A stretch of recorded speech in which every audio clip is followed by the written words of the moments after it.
Alhamdulillah, wassalatu wassalamu ala rasulillah. Kita lanjutkan usul manhaj salafnya. Kemudian beliau menyebutkan tentang turuqut tarjih, tata cara mentarjih. Awalan, an yatlubal mujtahid al-jam'a baina dalilain. Yang pertama, sebelum mentarjih, seorang mujtahid hendaklah mengkompromikan dua dalil yang seakan-akan bertabrakan. Lihtimal an yakuna dalilani fi halaini mukhtalifain. Karena bisa jadi dua dalil tersebut dalam dua keadaan yang berbeda, atau yang satu umum, yang satu khusus, atau yang satu mutlak, yang satu muqayyad misalnya. Wali anna i'mal al-adillah kulliha aula min ihmaliha atau ihmali ba'dihha.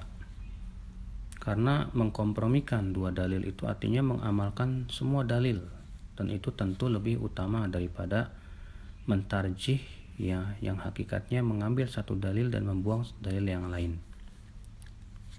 Berkata Al-Khattabi, wasabilul haditsaini idza ikhtalafa fi adh-dhahir wa amkana at-tawfiq bainahuma wa tartibu ahadihima 'ala al-akhar alla yuhmala 'ala al-munafah wa la yudrab ba'daha bi ba'din. Apabila dua hadis bertabrakan atau saling bertentangan secara lahiriah dan masih mungkin untuk dikompromikan, maka jangan kita ambil satunya yang lainnya buang. Akan tetapi kita gunakan seluruhnya dan diletakkan pada tempatnya. Ini cara yang pertama, yaitu dengan mengkompromikannya. Thaniyan, fa illam yatayassar lahul jam'u bainahuma. Kalau ternyata sulit untuk dikompromikan, maka kita lihat dari sisi tanggalannya, mana yang lebih dahulu, mana yang belakangan. Maka yang lebih dahulu berarti sudah dimansuh, sudah dihapus hukumnya oleh dalil yang belakangan. Thalithan, fa in ta'adzara al-ilmu bit-tarikh umida ila tarjih.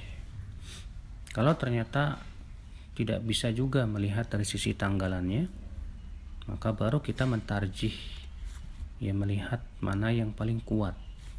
Dan tata cara tarjih disebutkan dalam ilmu usul fikih lebih daripada 50 cara.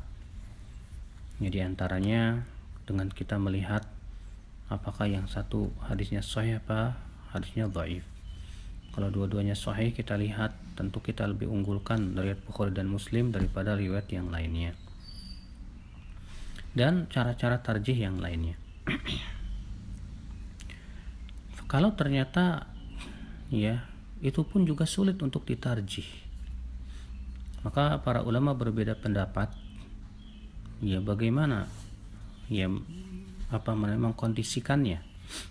Sebagian mengatakan tawakuf, kita diam dulu, tidak mengamalkan dan tidak meninggalkan, tapi kita terus bahas-bahas dan kaji sampai betul-betul jelas mana yang lebih kuat. Sebagian mengatakan boleh memilih antara salah satunya. Sebagian mengatakan bahwa yatasaqat ad-dalilan, dua dalil tersebut saling gugur sehingga tidak boleh diamalkan. Yang rajih wallahu alam yang pertama, itu tawakuf, kita lebih baik diam saja dulu, tidak mengamalkan tapi juga tidak berfatwa dengannya atau mengamalkannya atau meninggalkannya. Akan tetapi kita diam sampai kita kaji lagi yang lebih mendalam mana yang lebih kuat daripada permasalahan-permasalahan tersebut.